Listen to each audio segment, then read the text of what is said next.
jadi secara tidak langsung kita ini menjadi penghambat anak untuk belajar lebih banyak. Ciri-ciri anak super cerdas yang sudah terbukti secara ilmiah. Semua anak bukannya cerdas? Ya, betul Bunda. Jadi semua anak ini cerdas karena mereka dilahirkan dan juga tumbuh dengan bakat dan juga keistimewaannya masing-masing. Jadi sebenarnya tidak ada anak yang tidak cerdas. Jadi setiap anak itu sebenarnya unik, memiliki perbedaan. Jadi tidak bisa dibandingkan satu dengan yang lain karena tipe kecerdasan atau bakat dan juga keistimewaannya bisa berbeda-beda. Jadi benar semua anak itu cerdas, tapi Bunda tidak bisa kita pungkirin juga ya bahwa pada kenyataannya sebagian kecil anak sudah terlahir ataupun memiliki keistimewaan di atas rata-rata. Dalam arti bisa disebut dengan anak yang jenius. Nah, menurut teori psikologi bahwa anak yang kecerdasan di atas rata-rata ini ciri-ciri atau tanda-tandanya sudah bisa terlihat pada saat ia masih kecil. Bahkan beberapa tanda atau ciri ini bisa terlihat ketika ia masih bayi. Nah, apa saja sih ciri-ciri anak yang memiliki kecerdasan di atas rata-rata ini? Nah, tonton sampai habis ya, dan jangan lupa juga untuk like, komen, dan juga subscribe. Ciri yang pertama adalah memiliki tingkat fokus yang tinggi. Anak yang jenius memang rata-rata memiliki tingkat fokus atau konsentrasi yang tinggi. Nah, mereka mampu menyelesaikan aktivitas atau pekerjaan mereka tanpa terpengaruh kondisi di sekitar mereka. Mereka ini tipe yang tidak mudah dialihkan atau teralihkan, atau mungkin tidak mudah tergoda ya dengan situasi atau lingkungan, apalagi ketika fokus. Dan mereka juga mampu berkonsentrasi secara intens dalam waktu yang cukup lama. Ciri yang kedua adalah sering penasaran atau memiliki rasa ingin tahu yang tinggi. Nah, anak super cerdas ini atau anak yang jenius ini memang selalu ingin mencari jawaban atas rasa penasaran mereka. Nah, rasa penasaran inilah yang memiliki peran besar terhadap perkembangan kognitif mereka. Nah, rasa penasaran ini juga yang memicu mereka belajar lebih banyak dan lebih keras daripada orang lain. Nah, hal ini yang menyebabkan mereka memiliki kecerdasan di atas rata-rata. Nah, penasarannya mereka bisa bertanya secara beruntun dan juga berulang. Ya, dan kadang-kadang pertanyaan mereka ini juga sulit untuk dijawab atau dijelaskan. Nah, ini yang membuat orang tua kadang-kadang merasa jengkel atas pertanyaan-pertanyaan mereka. Padahal ini terdorong dari rasa penasaran atau ingin tahu mereka yang cukup besar. Contoh lain yang kadang bukan hanya membuat orang tua jengkel, tapi ini bisa membuat orang tua marah ya, ketika mereka merusak atau membongkar mainan mereka, ataupun membuat suasana atau rumah berantakan. Nah, sebenarnya mereka ini bukan karena nakal ya Bun, tapi rasa penasaran mereka yang mendorong mereka melakukan hal tersebut. Jadi sebenarnya tanpa kita sadari ketika mereka bertanya, kemudian membongkar atau merusak mainan, atau mungkin berantakin rumah, ini sebenarnya mereka sedang tahap belajar atau mencari tahu. Ya, kebayang dong kalau misalnya kita marah, itu kan secara tidak langsung kita menghambat proses belajarnya mereka. Memang, jadi secara tidak langsung kita ini menjadi penghambat anak untuk belajar lebih banyak. Ya, jadi kalau misalnya di masa mendatang anak jadi malas untuk belajar, kemudian kita marah, ya itu sebenarnya bukan salah dari mereka. Jadi karena faktor orang tua yang sering melarang anaknya untuk bereksperimen atau mencari tahu atas rasa penasaran mereka. Yang ketiga ini bisa dilihat anak ketika masih kecil. Dari kecil juga sudah ketahuan ya, yaitu sulit tidur atau suka bergadang sampai larut malam. Anak yang sulit tidur atau yang suka bergadang ini kadang-kadang kan bisa membuat pusing orang tua ya. Nah, orang tua sudah ngantuk, anaknya belum. Nah, ini membuat orang tua kadang-kadang merasa lelah. Ternyata Bunda, anak yang memiliki kecerdasan secara alamiah ini mengalami kesulitan untuk tidur. Kenapa? Karena otaknya ini selalu terstimulasi. Nah, mereka memiliki ide-ide yang luar biasa yang selalu berputar-putar di otaknya. Jadi ada saja tingkahnya atau kelakuannya. Ya, kadang-kadang yang membuat kita menggelengkan kepala. Yang super cerdas atau jenius ini ya tidak jarang memilih jam-jam belajar yang ganjil. Jam-jam belajar yang ganjil ini maksudnya adalah jam-jam yang tidak biasa ya dilakukan orang pada umumnya untuk meningkatkan kreativitas mereka ataupun tingkat kejeniusan mereka. Hal ini juga didukung berdasarkan penelitian atau studi yang dilakukan oleh London School of Economic and Political Science, di mana mereka mengatakan atau menemukan bahwa seseorang yang memiliki kecenderungan tidur larut malam ini memiliki IQ yang lebih tinggi. Nah, ciri yang keempat adalah anak mudah beradaptasi. Ya, anak yang mudah beradaptasi ini artinya adalah mereka memiliki kecerdasan dan kesadaran dalam melihat sesuatu dari sudut pandang yang berbeda. Mereka mampu membuat suatu koneksi atau mencari solusi yang bahkan kadang tidak bisa dilihat oleh orang lain. Psikolog juga mengatakan bahwa kemampuan beradaptasi dengan mudah ini memerlukan proses kognitif, ya, yaitu penalaran, kemudian persepsi, pemecahan masalah, dan juga memori atau daya ingat. Jadi kalau misalnya anak Anda mempunyai sifat atau ciri yang mudah beradaptasi terhadap lingkungan atau terhadap perubahan, fix anak Anda jenius. Jadi jangan disia-siakan ya Bun, kalau misalnya mempunyai anak seperti ini, Bunda harus tetap latih. Karena apa? Dia anak istimewa, dimana memang ciri ini tidak dimiliki oleh banyak orang.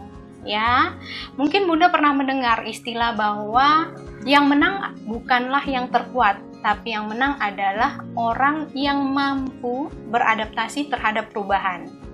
Nah, ciri yang kelima ini bisa kita lihat bahkan sejak bayi ya Bun, yaitu suka bermain sendiri. Anak yang memiliki IQ tinggi ternyata cenderung merasa puas ketika mereka bermain sendiri. Nah, mereka juga tidak memiliki banyak teman.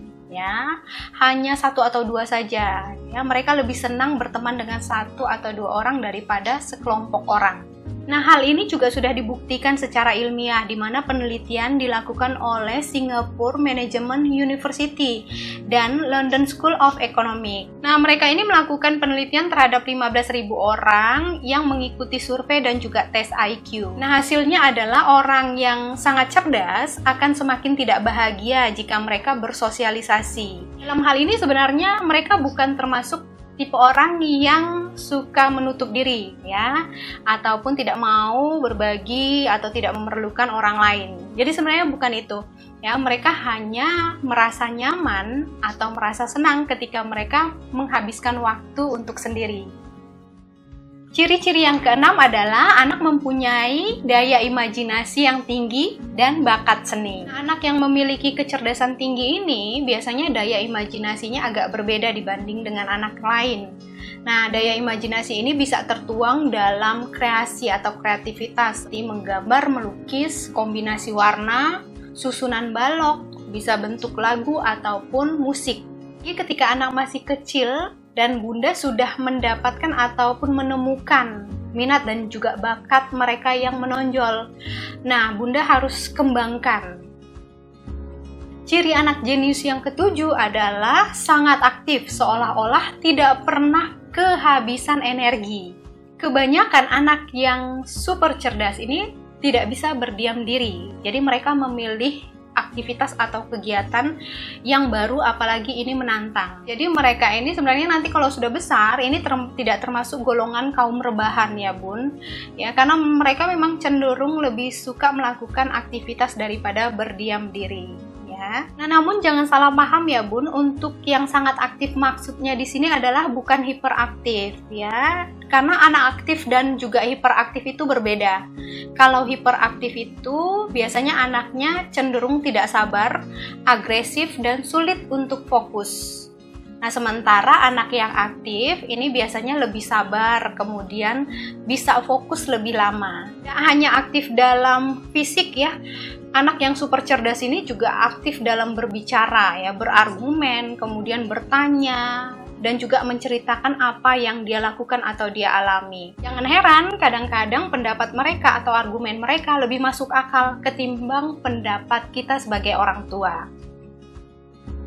Nah, ciri-ciri yang ke-8 ini adalah anak sering merasa cemas. Nah, ciri yang ke-8 ini agak sedikit mengkhawatirkan ya Bun ya. Hal ini juga pernah diteliti ya Bun di jurnal Intelligence, di mana mereka menemukan hasil, yaitu orang yang jenius atau memiliki IQ yang tinggi, melaporkan lebih banyak diagnosis gangguan suasana hati dan kecemasan daripada yang memiliki IQ rata-rata. Nah, kecemasan yang terjadi ini akibat dari mereka memikirkan segala sesuatu dan mereka mencoba untuk mencapai kesempurnaan. Jadi mereka melakukan apapun itu hasilnya harus sempurna. Kecemasan mereka juga berlaku terhadap hal-hal yang kecil. Misalnya pada saat mereka melakukan kegiatan ataupun melakukan suatu karya, nah, mereka takut akan hasilnya.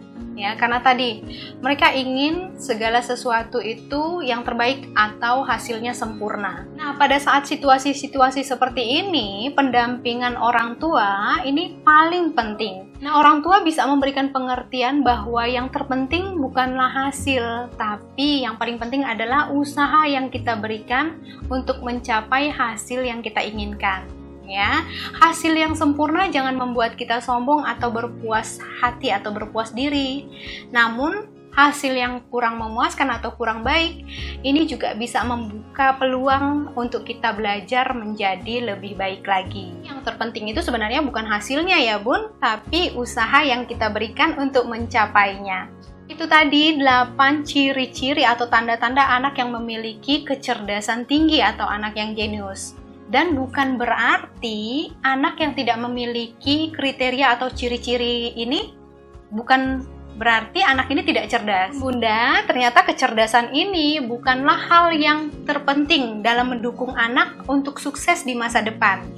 Ada sebuah penelitian yang dilakukan oleh Thomas J. Stanley. Nah, dia adalah seorang penulis dan juga teori ahli bisnis ya. Dia melakukan penelitian untuk mengetahui hubungan antara tingkat IQ seseorang terhadap kesuksesan. Teori ini dilakukan di Amerika terhadap 1001 responden dan 733 responden ini adalah miliuner semua. Ya, jadi orang-orang sukses semua ya, 733 tadi. Nah, hasilnya adalah memiliki tingkat IQ yang tinggi, sekolah di sekolah favorit atau perguruan tinggi yang bergengsi bukanlah termasuk faktor utama menentukan kesuksesan seseorang. Nah, faktor utama penentu kesuksesan itu ternyata yang pertama adalah bersikap jujur, yang kemudian kedua disiplin yang baik, ketiga pintar bergaul, 4 mempunyai pasangan hidup yang baik, dan 5 bekerja lebih keras daripada orang lain. Nah, memiliki IQ yang tinggi ternyata adalah urutan ke-21 dalam hubungannya dengan kesuksesan. Sementara lulus dengan nilai terbaik atau nilai yang baik ini adalah urutan ke-30. Ya, jadi sebenarnya IQ yang tinggi ini bukanlah faktor penentu utama dalam kesuksesan. Nah, walaupun bukan yang utama untuk kecerdasan ini, tapi kalau misalnya kita memiliki anak yang cerdas, kemudian ditambah jujur, disiplin, pintar bergaul, nah ini komplit ya. Ya, paket lengkap. Nah, kebayang dong anak ini akan menjadi seperti apa nantinya.